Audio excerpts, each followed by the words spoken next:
but unfortunately, there's a rodent living in the building. Excuse A rodent.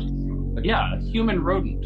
And we've got a troublemaker in our building.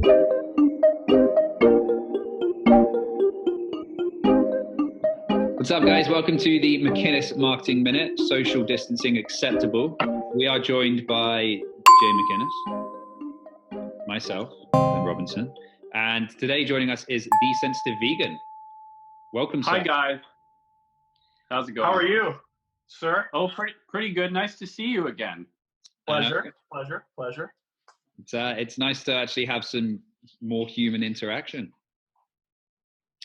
So today we're going to talk about a bit of a common family conversation when it comes to real estate is, are we better off going for a house or are we better off going for a condo? And the Sensitive Vegan is currently in that predicament right now with himself going for a condo. Am I right?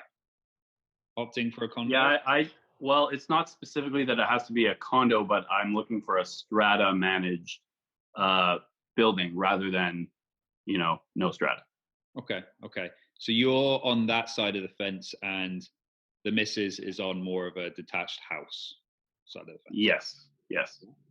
Okay. So what we're going to do is we're going to break down, have a bit of a conversation about the pros and cons for both. So probably best, why don't you start us off with why do you want a strata? Let's start off by you introducing yourself and having 2 cents on your life and why we're even having this conversation.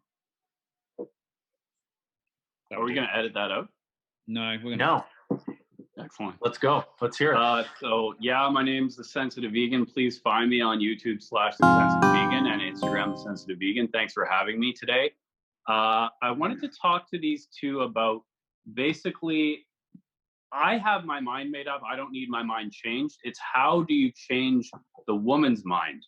And this is the problem. We have to change the lady's mind. And the problem that we have is that she's married to the idea of being in charge of the property, not having to share any decision-making process, I suppose, with the strata. She hates the idea of having to pay a strata for their services. And I'm coming more from the angle that I appreciate having the strata because you're going to have those unforeseen costs anyway. And I don't want to have to save for a rainy day. I'd rather pay the strata to take care of that for me. There's insurance that they have to take care of, the liability insurance, the structural insurance, any major issues that come up, like every building has a roof. So every, what is it, 10, 15 years that you might have to look at replacing it. Maybe you can go 20, right? Well, if you share that responsibility, each building only has one roof. So I just think that the ability to divide the responsibility of payment for these things that you just can't get around among a group of people who plan for this thing, rather than you and your missus, as you put it, Ben, having to plan for this stuff. So a lot of it then boils down to convenience, really. Like you just want to know that if something's happening, like the maintenance of the building, whether it's just general maintenance to keep it to the level it is, or if something goes wrong, you can just pay your strata fee and it's taken care of. And then if anything major comes up, you're feeling more comfortable because you're splitting that cost between everyone and you don't have to worry about it once it's paid and it's done. Yeah, and you say it, you just call it maintenance, but I think that you have to look at it as extremes. Like there's the convenience of having somebody else take care of mowing the lawn or like doing the garden. And then there's the other side where it's like disaster. Like what if there's a leak? What if, the pipes break or something like that, or there's a leak from the roof or something goes wrong. So you have the disasters completely taken care of. Somebody's paid to manage that. And then you have the fact that you don't have to do all these chores around the yard and all this yard maintenance and so on. So as well, less decisions to make. And Jay, I think you'd agree with that. Having less decisions to make is kind of nice, isn't it? That is a nice convenience. We can chat about that later as well. So before we get into the details on that, I want to hear her side of the story and why she then favors away from the strata and favors a house. So we can get the full picture of both mindsets here. I think she really sees that strata payment as an extra cost. That's one of the biggest things that she just can't stand. Why do I have to pay these people? Oh, okay. Crying babies. Carry on. So, yeah, like why do we have to pay out of our pocket this extra body that basically is a hindrance to what we want to accomplish? We want to make our own decisions. Oh, I want to put trees in the backyard. I want a garden. I want this. I want that. Basically, the strata tells her what she can and can't do. And it's less freedom. And I agree, it is less freedom. But that aspect just doesn't bother me, like the freedom thing. Yeah, it matters when you start looking at the size of the building and how close are you to your neighbors and what common space is there. Like, those are all things that I can look at and live with those things individually. And you get to make those decisions. But I think that she just hates the fact that the strata not only is an extra bill every month, and that affects, in her mind, what we can afford.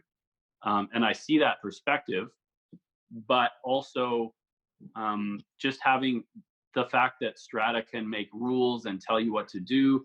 And we've all heard these horror stories about how they'll invent rules against people and stuff like that. So I think that's kind of the tip of the iceberg to how she feels about that. Okay. So how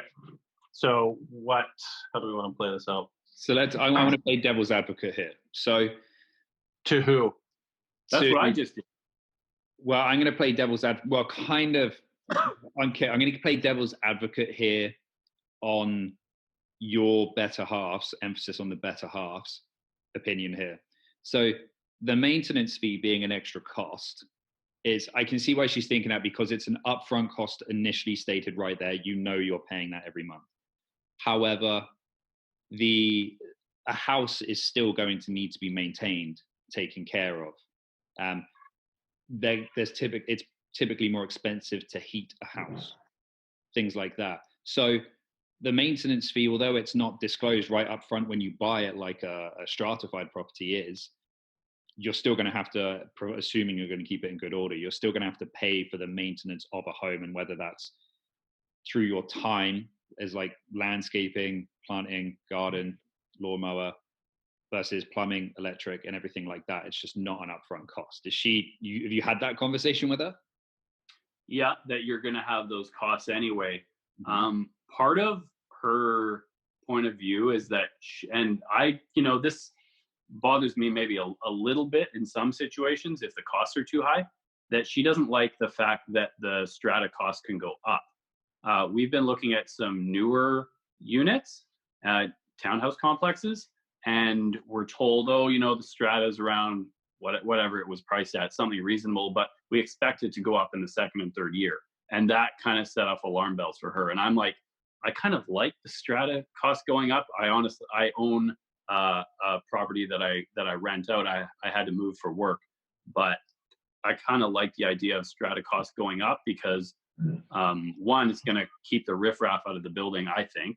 And two, it's going to ensure that you have enough in the contingency reserve fund to actually deal with problems as they arise. And I don't want to have to worry about what if we can't afford to repair the building envelope if we have to, and what about if we have to have a special levy or something.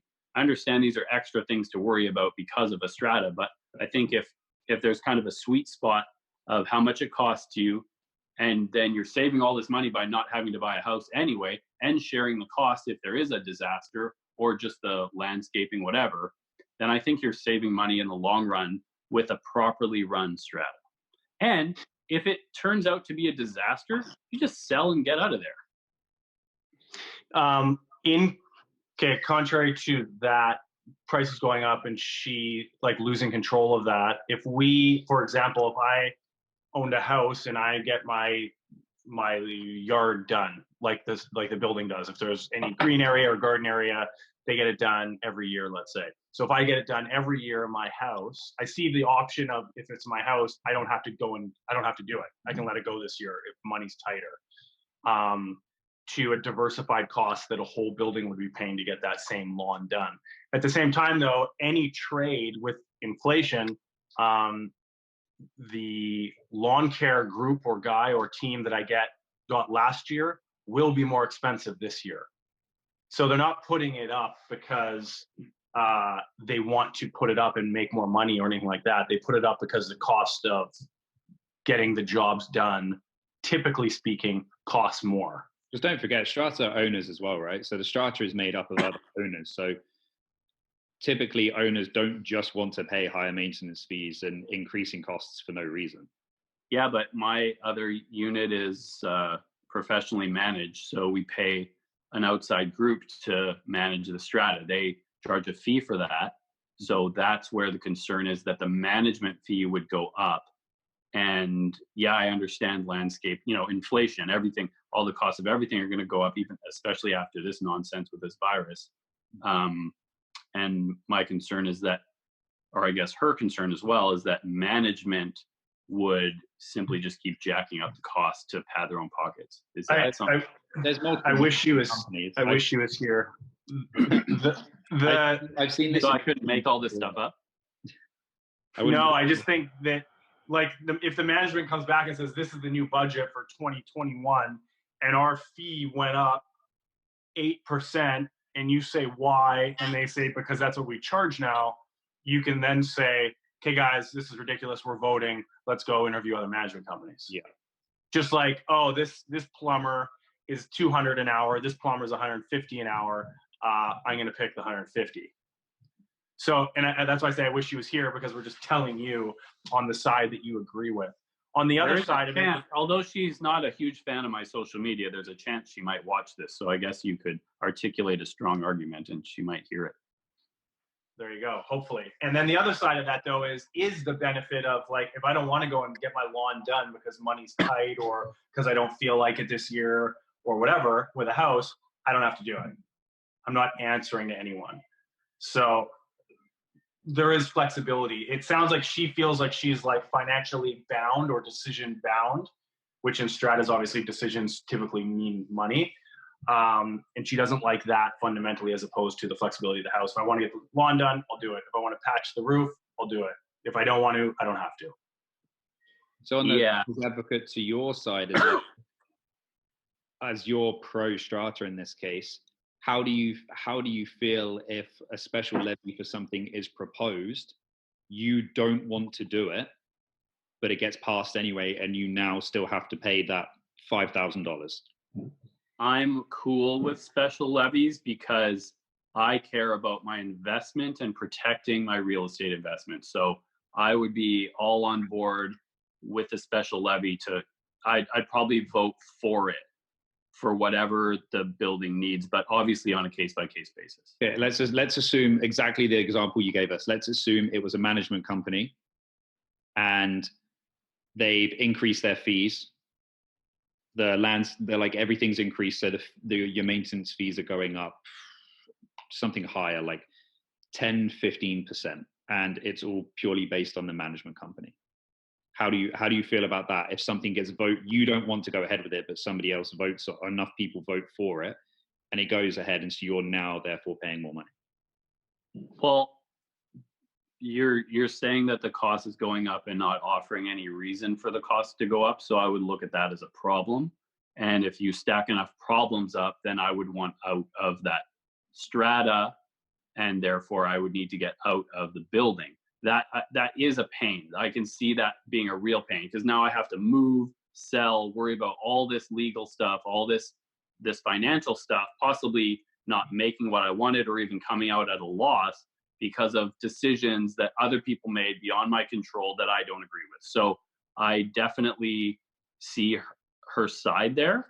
And that's why I think you have to pay very close attention to what's the neighborhood, what's the strata, who are your neighbors, that sort of thing, and make sure, and be involved on the strata council if necessary, right?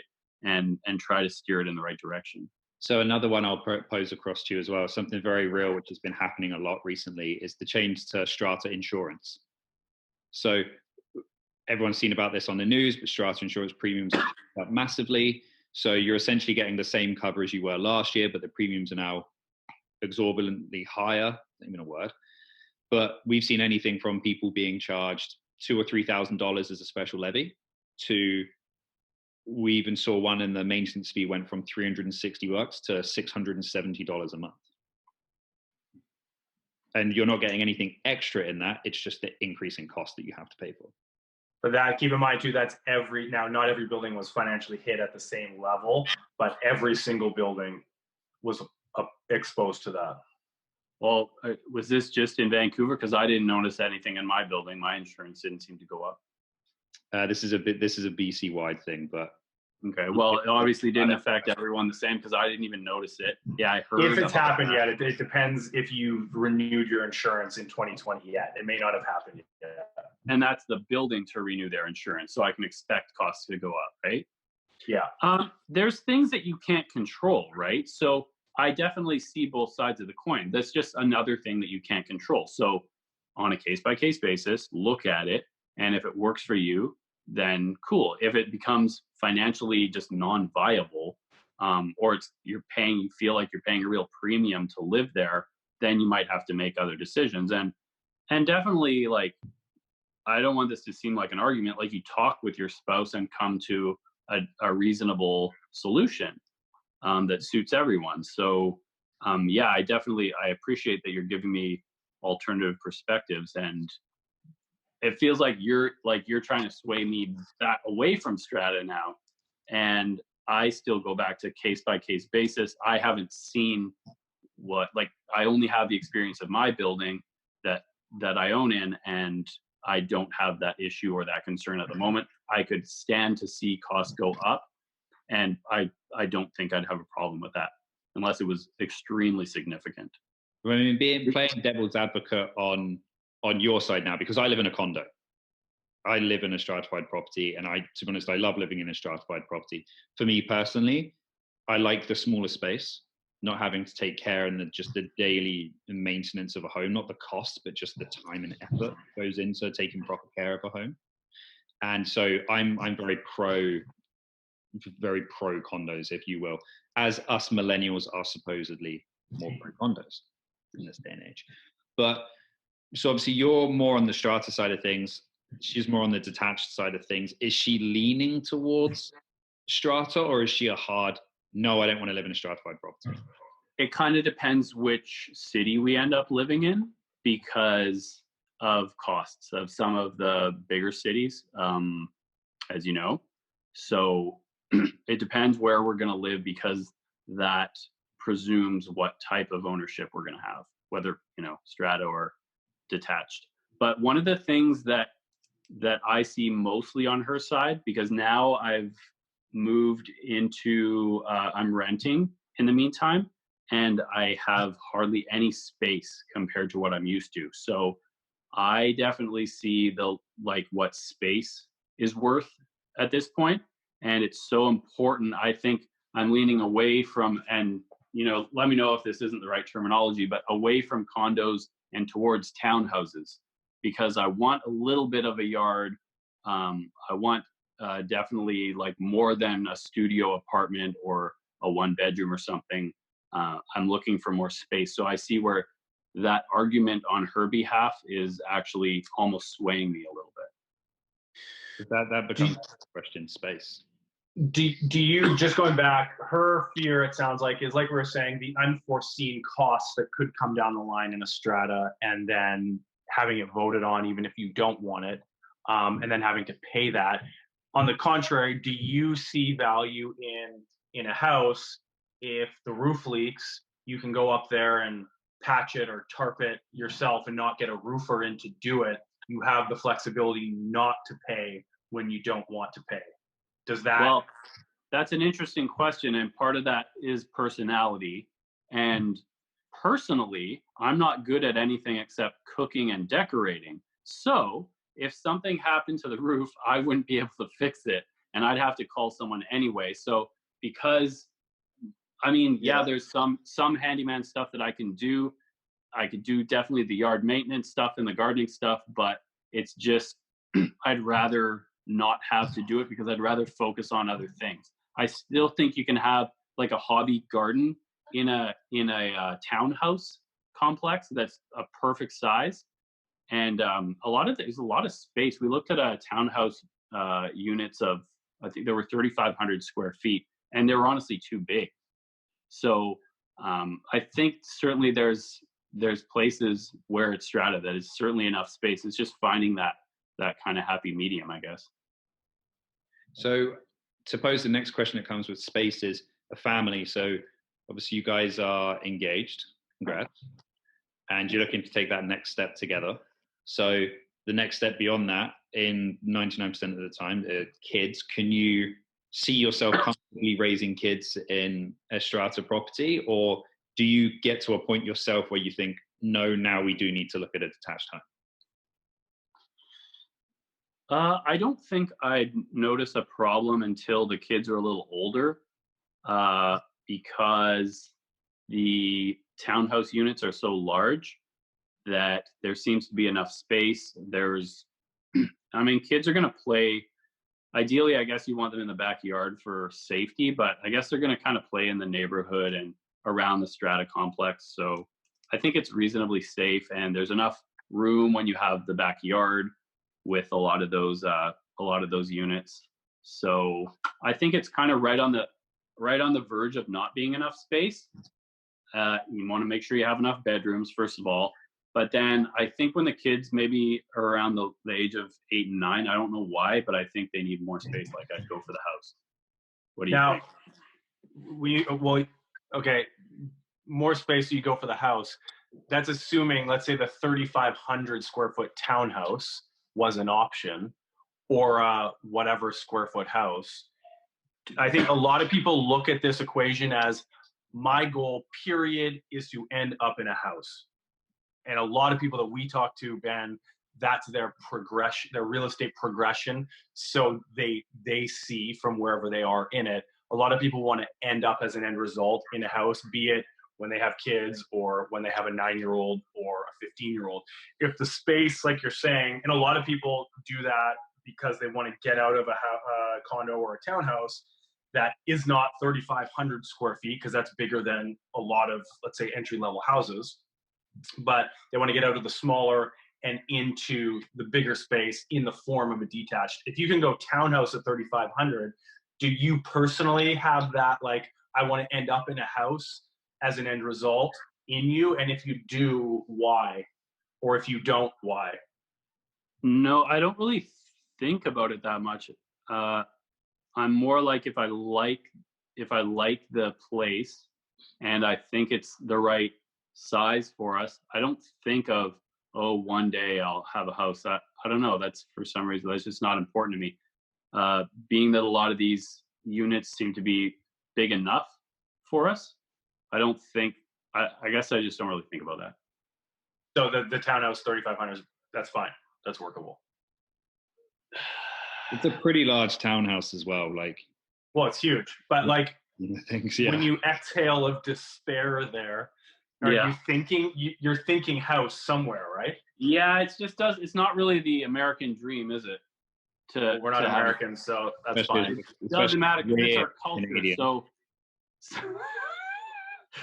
it's our culture to want that.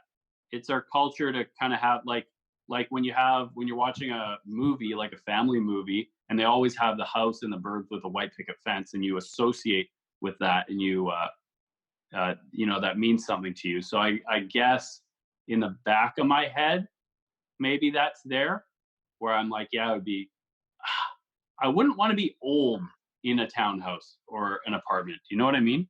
I'd rather, when I'm going to be old, I want a house. Let's put it that way. For what reason?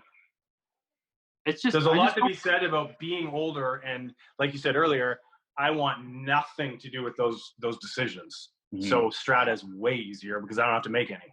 I just pay my monthly fee. When I have to vote, I vote, and it's done. Why? Because old men and women love hanging out in their yards. They love gardening. The guys want to work on cars. They want to work on their projects, and they head into retirement, and they have these interests. And if you're healthy, usually those interests are outdoors, and in your yard is a perfect space for that.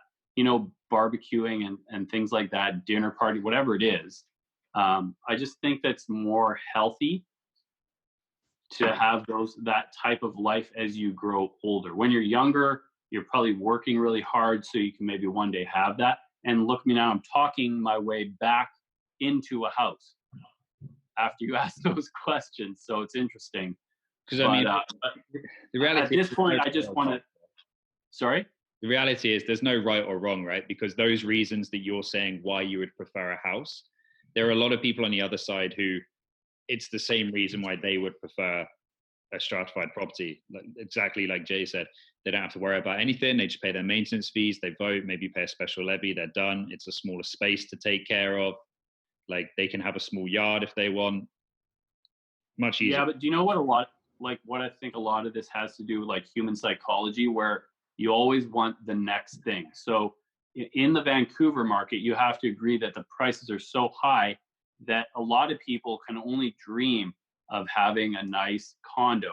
So having the next thing, that next step for most hardworking middle class, upper middle class people, whatever, is to buy that dream condo. And they can't even dream of having the detached home for 4 million or whatever. For most people, it's just not going to happen. So I think it's just kind of human psychology to want what you almost can achieve. And in your market, I think that is condos. So you're talking to so many people that just want that, just kind of yearn for that. Get a house for like $1.5 million still. I'm not talking 4. Yeah, 4 is you can get a really, really, really good house for 4 million. Like, but I guess I'm looking at the wrong real estate blog. Sorry about that. On the east side, you can get like an entry level home for in between like a 1.2 to 1.5. Not that that's cheap, obviously, and that's still a very difficult to attain depending on where you're on the scale of everything. But you're right. People focus kind of condo, then townhouse, and ideally, again, like I said before, get to a house. But I think a lot of people is just simply out of their financial realm of possibility. Well, I think it's a lot of it as well is it's down to lifestyle, because kind of like you were saying, that you see in all of the movies and stuff, I think a lot of us, and I'm including us loosely in here because I want it noted that you two are at least 10 years older than I. But we grew up in the parents' detached house. We played in the garden where there was barbecues, and that was just how we knew life. So we automatically assume that's what the goal and that's what we should be working toward. But that's not the case for everyone. A lot of people don't actually, their lifestyle doesn't require a detached house, whether that's the 4 million one or a 1.3 million one. Yeah, but that's so easy to change. As soon as you move into a house, oh, what do you know? My friends do this now. Your kids go to this school now. Their lifestyle changes instantly. Well, it completely depends on the lifestyle in the first place if you buy the house, though. Like Jay, I don't know. I think more price point and accessibility is actually more important there. But it's just lifestyle, because your lifestyle is going to be what you can afford, pretty much. Well, yeah, but there's arguments for both sides, right? Like it depends what you want that accessibility for. So, I mean, accessibility to downtown to work. There's even schools downtown and things like that. It's much more convenient and cost effective to be, or a lot of the time, to be in a condo, and you can be circular and central to everything. But if you want to be, again, to your lifestyle, if you like want the family dog, and you have the 3 kids and want the yard and close to certain schools, then you start moving closer towards the suburban lifestyle, and you want that detached home. Again, it's based on what your particular life goals and needs are. Jay, if he had his way, would still be in a 2-bedroom condo with a family of 5 until they took him out their feet first. But why don't we talk to Jay about that? Because he's right here and he's experienced that, and we're only considering it. So Jay, what's the deal? What is the deal with moving? Were you comfortable downtown? Your kids were growing up. Now you're having a 3rd kid, and you were in what, a 2-bedroom, and you had so we were in 2-bed and den. And downtown was perfect because it was convenience. So for me, I work downtown. My wife works downtown. As you said, the kids go to school downtown. Everything was very, very tight and close. You walk out your front door, restaurants, whatever you want to do. There's parks, there's everything. Or get in your car and do whatever you want, like anything else. So the convenience of being downtown and having everything at your disposal right there was perfect. And again, this is a reflection of, I don't want to say income, but what you choose to spend on housing of what you make. That's going to afford you whatever size you want to do. Now, not to say that there aren't condos bigger than houses or bigger than entry level or medium houses or whatever. So we moved from 856 square feet to 2,250. So there's a lot more space. There's a lot of space well, here's a prime little example of space wasted, not used. Is it just going to look like that forever? I won't look like that forever, but it's like, what are we going to do with this space? So that's a luxury that I've obviously had to pay for. Then there's the again, question: if you have the more space, are you just going to buy more stuff to fill that space? Inevitably, of course you will. It's not just going to sit vacant. Mm-hmm. So there's either going to be a couch or a seating or exercise, who knows? But it's, other than this space, and I'll be honest, this is the only space that isn't being, and there's another bedroom that we're not using. So, and we bought beds for it. So yes, you're paying to fill the space. Now, when are people going to come over? You've got all these options now. But life is very different what you were doing every day, because we don't have every store at our disposal, every restaurant, every cafe right out the front door. Now I can't do anything. I have to drive everywhere. So there's nothing right out the front door. So I'm doing different things. Well, I never bought seeds and have gardened before. So life as I knew it has changed in that regards. When I'm not working or hanging out with the family, it's different. But that turned into, okay, we want more space. How far are you willing to go? And then does your price point, do we stay in a condo? Do we go to a townhouse? Or do we do a half duplex? Or do we just do a house because we can afford it, depending how far out you're willing to go? So I need a house because I grew up in one. I get that. And I fully agree that most people look at it that way. I personally didn't care. My better half wanted one. Obviously, you don't have common walls. The kids can yell and go crazy. You don't really have to worry about anything like that. But again, there's different security issues as well. Like I'm concerned that, and not that there's been any issues, but like we're in a house. When I grew up and we were in a house, we got broken into. So I need to think about that here. When I'm 16 floors up in a condo, like we'd leave all the time, just leave the door unlocked, and we never had a problem. So but again, my wife thinks the big one's coming and we're gonna have an earthquake and everything downtown is gonna crumble. So she was always nervous about that. So here she's fine. I obviously don't think that's gonna happen in my lifetime, or don't worry myself about thinking about it. So it's not a concern. Just like when there's no virus pandemic that will lock us all inside for weeks on end. Yeah, exactly. So in this circumstance with this pandemic, I'm very glad we made the move, because we'd be going crazy not being able to leave the 856. But I was much more condo for a long time. Now I see it and I get it. I grew up with it, but I'm not like buying a house is the only thing. You have to do it by any stretch. Yeah, well, I think that like, I don't want to say our generation, but you could tell a difference between now and in the 80s when we grew up. Sorry, Ben, you weren't around. But there's a difference where we start to realize that space costs money, because you pay tax on that in the 80s. You did not notice that space costs money in the 80s. No. That's not what I said. You notice as you get older that space costs money, because it was never such an issue. You have someone, working at Safeway or whatever, and they just get a mortgage and buy a house, and I have a 2-bedroom, 3-bed, whatever, 2-story, 3-story. And it's like anyone can afford space. But now you're starting to be more aware that space costs money, and it costs money to have stuff costs money. And this never used to, we just collect stuff.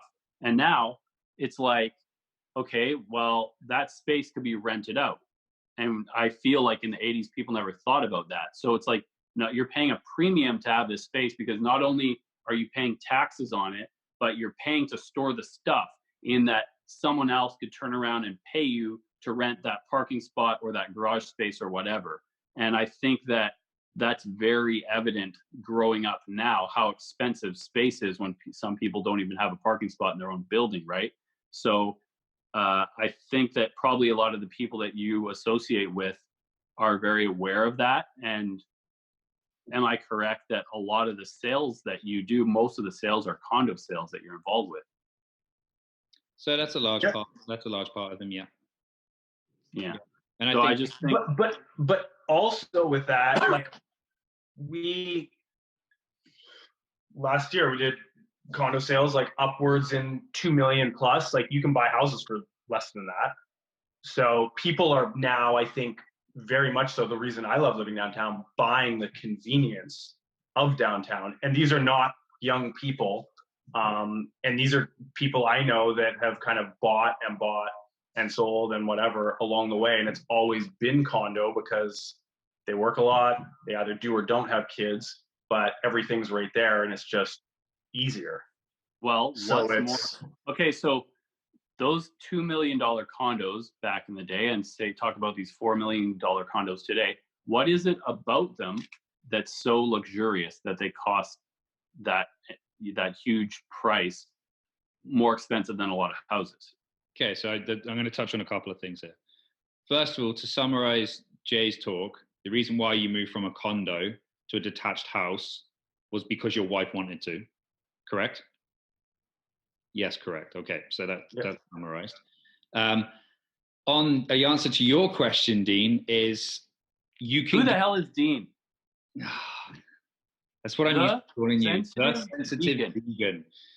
Anyway, to answer your questions, the sensitive vegan, you can go to somewhere like Cole Harbour downtown, which will be obviously typically a more expensive area, and you can get beautiful water views, marina views right over Stanley Park. You can range from condos anywhere from like 600 square foot to one of the ones that we sold last year that was above 2 million was over 1,700 square foot. And it was a 3-bedroom condo, fully renovated, beautiful, beautiful spot. And you have the convenience there. Whereas if you go to a house, it's fantastic. You have the space, yes. And if that means something to you, then you're going to put a dollar value to that. But predominantly, I think most people now associate, if they're going to live in a home, like as in a detached house, they're going to be further out of the city. For example, like Jay was saying, like for the space, they moved further out than where they were downtown. And so you're paying essentially a condo largely for convenience, but there are pluses that you can get with a condo that you cannot get with a detached house. So do I understand that the mix that makes some condos so expensive is space, amenities, and views? views, location, amenities too finishings, much have an effect. Location is basically amenities because your proximity to amenities, right? So But you can call it that. so basically, when you start talking about these $4 million condos, that's a luxury item, right? So this leads me to my question: what's more luxurious, condos or houses? completely depends on the person. Completely depends on the person. Because if you spend 4 million on a condo, you can go the highest end of everything and have phenomenal locations, phenomenal views. You can spend 4 million on a house, still have a phenomenal looking home, but you may not. It's highly likely that you won't have an open it's definitely not going to happen. You're not going to have a 20th floor or higher level water view over Stanley Park, the marina, Lionsgate Bridge, be right next to everything from like hotels, the seawall, all of these types of things. So therefore, the privacy of your own detached home has to go into the mix the three things why condos can be so expensive. Privacy would be added to that, and therefore houses really are more desirable in the long run because there's more attributes to them. Again, it's all based on an individual, right? Some people are just very like strata, very against strata, always want to live in a detached house. So a $4 million home, a $4 million house makes far more sense to them than a $4 million condo. Yeah, I don't know. I think from making the jump to me, and again, I'm not jaded by any of this, but just to bring it up again, the security factor. I never ever thought about security in a condo. I've been in townhouses before where it was thought about, never in a condo. And now that I'm back kind of on the ground level, I think about it. And it's not that I'm like losing sleep, but it's just one of those other things that you think about. Like, do I bar up all the windows? Do you like, what do you, any noise at night? You're like, oh God, what is this now? Is this someone like Well, trying to break in?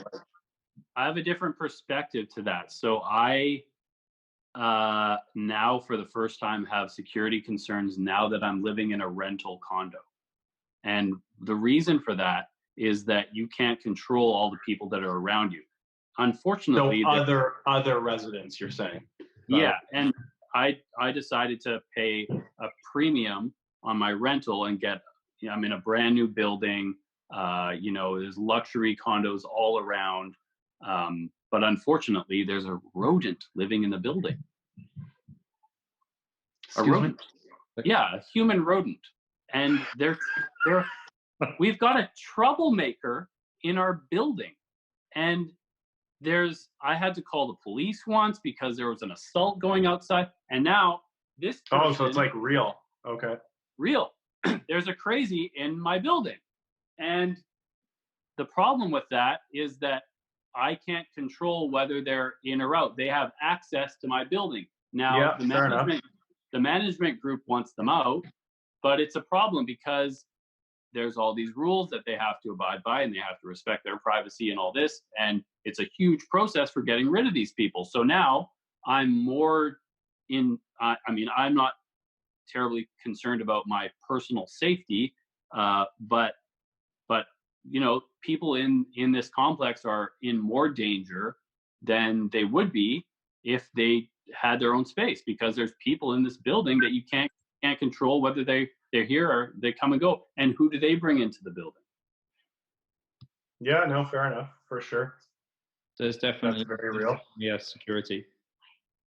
But I mean, it depends again, right? If you're likely going to have less of a security issue if you're going for a more higher end building.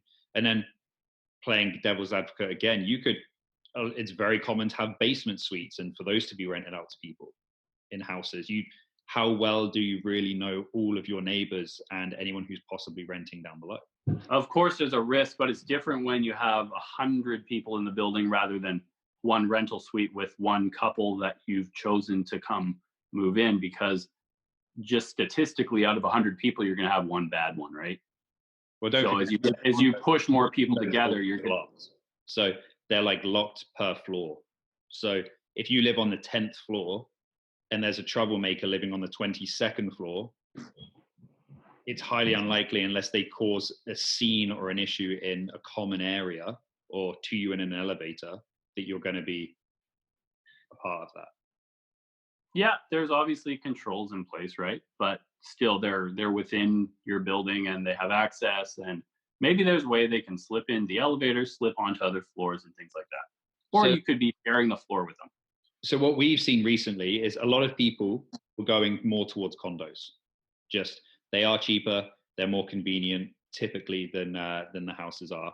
But since our market corrected and prices were adjusted, they're not going to adjust to like Calgary levels or anything like that. But the entry level pricing for a detached home went down and it surged. That part of the market surged, which to me said there was still a lot of people out there who were jumping at the opportunity to get into their first detached home. Even though they could be inconvenienced in a condo downtown, they would still rather be a bit further out and have that detached home in that space. Yeah, and I think that goes back to what said sensitive vegan was saying, is that a lot of people definitely have that. I grew up in a house. I want to end up in a house. And if there's an opportunity in the market, that they'll jump on it. And we definitely saw that. Well, sensitive vegan, like you said yourself, right? You're very pro strata now, but you start thinking when the kids start hitting 8, 9, 10, you'd want to be in a house. So maybe the answer for you both is try something like the townhouse. You know, more space than a typical condo. It's stratified. You get multiple levels. Usually you got some segregation. Yeah, you get the best of both worlds. You're in a townhouse, so you're not going to be coming into contact much with residents from the actual condo building and going up in elevators and whatnot. See how you like that. And then, to be honest, probably quite like a lot of other people, in the next 10 years or so, you're looking at a detached house. Yeah, for me, the convenience outweighs the luxury of space at this point. So I think that's where I am, but I do see myself moving towards the detached house thing. Mm-hmm. I think you should. Okay. I think you should show this video to the better half. Well, let's see if she watches it. Yeah, when you put it onto her phone and send it to her, she will watch it. Yes. That usually doesn't work. So we've ran far over the 10-15 minute talk. Okay. We're now at 46 minutes and 30 seconds. Wow. Okay. Yeah, we're getting Let's on. Cut it. So I think we'll wrap up there. I think in summary, a lot of good points spoken about, and we can't outright say a house is better than a condo, than a townhouse. All of it is based on personal preference, based on what everyone has just been adding to this conversation. I'm pretty sure that we swayed almost me and definitely her towards a semi-detached house. And when we have the money, that's where we'll go. And price point is the only object in our decision at this point.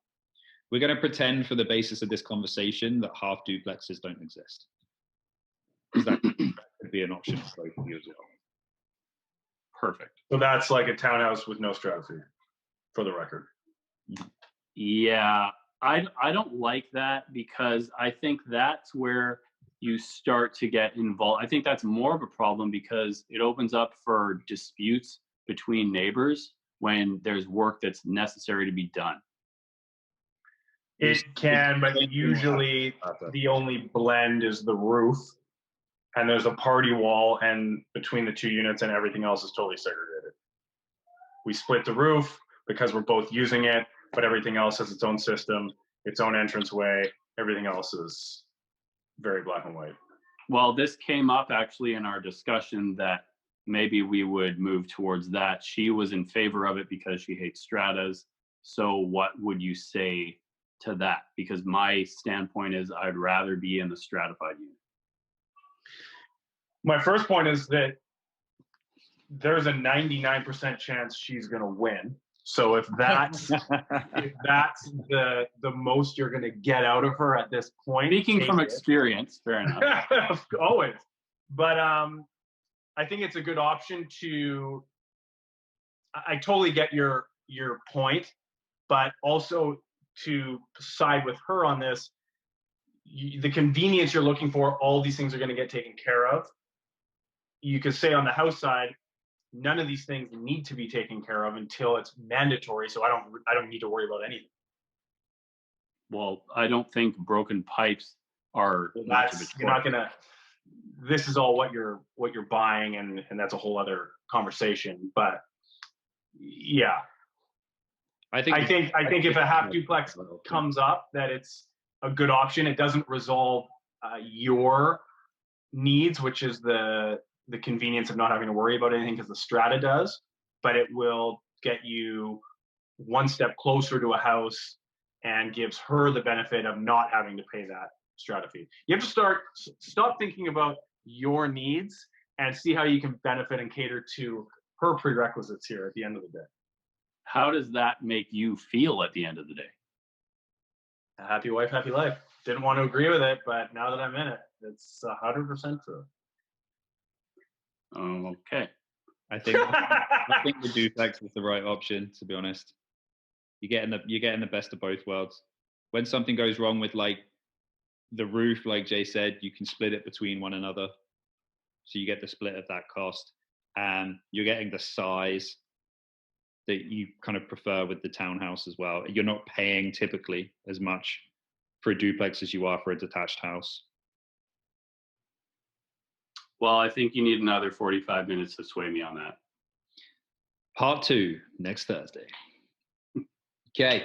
All right. Now, thank you for joining us, Sensitive Vegan. Always a pleasure. Thank you, sir. Good to chat. Thanks for having me. I'm sure we'll have you back on. We want to have the end. We want to have you back on the end result. Once a decision is made, yes. And we got to bring you on with the better half next time. When you tell us that you moved into a detached house. Perf sees. Thanks for joining. Bye, guys.